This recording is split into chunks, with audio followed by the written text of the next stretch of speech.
तो पवन सिंह ने पहले ही अपने कई सारी स्टेज शो में बता दिया था कि पावर एजे से शुरू होला, एजे पे खत्म होला।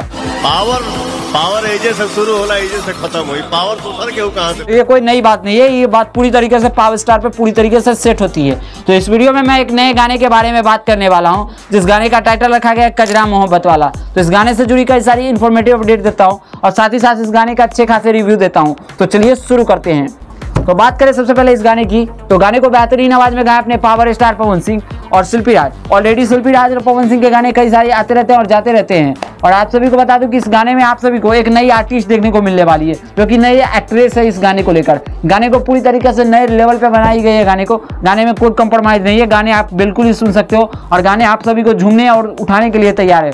अभी ये गाना सो कॉल्ड यूट्यूब पे 2 नंबर पे ट्रेंड कर रहा है दोस्तों, और ऐसे ऐसे गाने कम ही बनते हैं। जो कि आप लोग का प्यार रहा तो ये गाना एक महीना तक, क्या 3 महीना तक यूट्यूब के ट्रेंडिंग सेक्शन पे बना रहेगा और खूब ज़्यादा बजेगा ये गाना। तो आप सभी को एक बार और बता रहा हूँ कि कजरा मोहब्बत वाला गाना आप सभी ने नहीं देखा है तो जाके देख सकते हैं। गाने को बड़े ही बायोपिक लेवल पे बनाई गई है और नए गाना ये कजरा मोहब्बत वाला गाना ये पहले ही ऑलरेडी आ चुका है बॉलीवुड में। ये गाने को, इस गाने ने सारेगामा हम भोजपुरी ने ऑन किया है और आप सभी को बता दें कि गाना बेहद ही शानदार है। तो आप सभी को क्या इंतजार है, जाके सुनो यार, कितना बेहतरीन गाना है। उम्मीद करता हूँ आप सभी को वीडियो पसंद आया होगा। अगर आप पवन सिंह का ये फिल्म नहीं देखा है तो आप सभी जाकर देख सकते हो। बाकी वीडियो पसंद आया तो इस वीडियो को लाइक करिए, चैनल को सब्सक्राइब करिए। भोजपुरी सिनेमा से जुड़ी हर एक जेन्युइन अपडेट के लिए मिलता हूँ आप सभी से नए वीडियो के साथ। जय हिंद।